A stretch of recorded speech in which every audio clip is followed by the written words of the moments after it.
नैबेसो जे हाग्रामा महिलारिया BPF खौ जि रोखोमनि फोरोंबोदोंमोन बिथाङा BPF खौ जि रोखोमनि दाबोदोंमोन बुलायलायनाय बुख्रुबलायनाय अमा बेदर जानानै फिहोलायनाय जिहेथु दिनैनि दिना सानखांथि गोरोंफोरनि समाज दा दिनै बेनिखायनो BPF खौ बयबो गारजोब्बाय गावनि दोलोआव थानाय जायफोर दैदेनगिरिफोर दङ मैया जों नुदों गोबां माने इयुथनि बिसोरनि सेंग्राफ्रा BSU-आनो होन इयुथ गांखंनि जि लाइमोन गांखंनि दैदेनगिरिफ्रानो होन बिथांमोना अलरेडि हाग्रामाखौ वार्निं होगासिनो दङ गावसिनि पार्टिनि दैदेनगिरिफ्रानो गांखंफ्रानो उइंसफ्रानो वार्निं होगासिनो दङ जुदि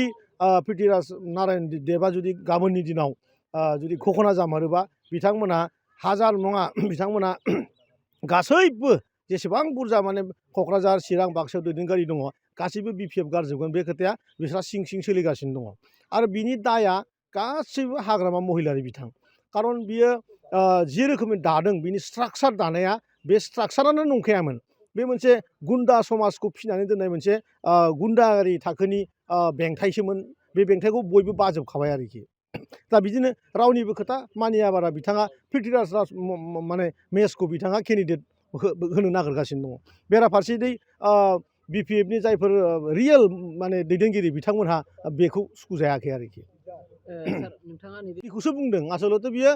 माने UPPL-आ बेसे भट मोनगोन होननायाव गावनिखौसो होनफ्लांना लादों आं 25निफ्राय 50,000 भट मोनगोन आरो 50,000 मोना आसलथे आं दिनै एक्सुवेलखौ बुंनि 25निफ्राय 35,000 BPF-आ भट मोनगोन आरोखि बे खिन्थु सैथो आरोखि बिथाङा बुङो 1 नाम्बारावनो थागोन होननानै बिदिनिफ्रायनो -3निफ्राय 1 नाम्बार बेबायदि एकदम अधम लासिं सिं नाम्बार मोननाया बे हाग्रामा महिलारानो जागोन बेखायनोथ' बे 1 नाम्बार 25,000 भट मोननाया बे माने पुरा सोरबा माने लिगेल दल हिसाबै बे भारतनि भितरावनो प्रथम पार्टी जागोन बे BPF जागोन 25,000निफ्राय बे 1 नाम्बार बियो खिन्थु बिथाङा बुंदों 1 नाम्बारबो थागोन बिथाङाथ' बहुत खोथा बुङो बिथाङा अलरेडि आं बुंबाय थायो बहुत समाय बिथाङा माने गासैजोंबो गारजाबाय गासैजोंबो जोगारजाबाय मैयासो जय मुसाहारिया फैबाय जय मुसाहारिजों खमैयाव 3,000 सुबुंफ्रा फैबाय गाबोन समफोरनि गेजेराव चन्दन ब्रह्म बिथां फैगासिनो दं 2 MCLA रानिं MCLA पि आखरनि बिसोर 7 दिननि गेजेराव जइन जागासिनो दङ 2 एक्स MLA बिथांमोना 10 दिननि गेजेराव जइन जागासिनो दङ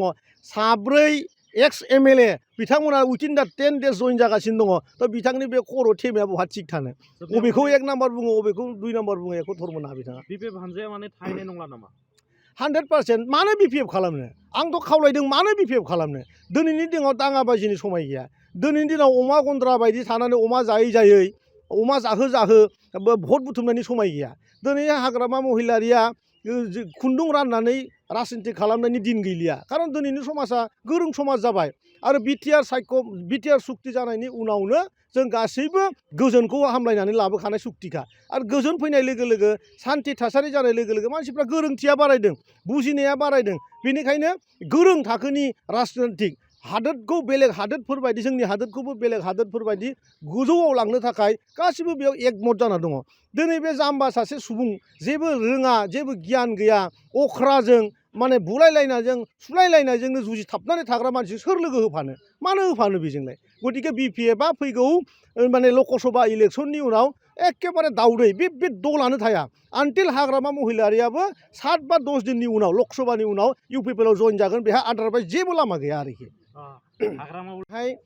जोंनि बिजाथि जयन्त बसुमतारी बिथाङा जोंनि BJP AGP आरो UPPL जों मोनथाम जोंनि मण्डल जोंनि डिस्ट्रिक्टजों दिनै जफैदों आरो बेवहाय बिथांखौ जोङो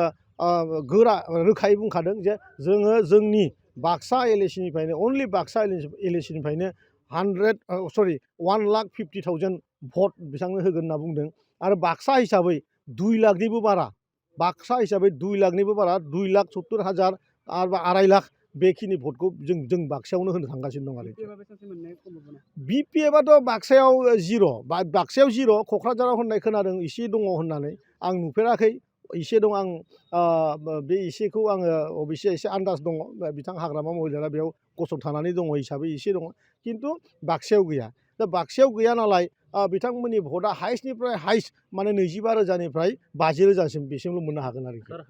बेखौ बे उल्था बुङो होमबासो गाव थाला नालाय बेखौ बे उल्थायै बुङो आंथ' थाखालियानो गतिके आङो UPPL-जों थांखानोसै नालाय BPF-आ थालाखौ बे उल्थायै गावनि वार्कारफोरखौ हमथानो थाखाय UPPL-आ थाला होनना बुङो समस्ति हिसाबै जोङो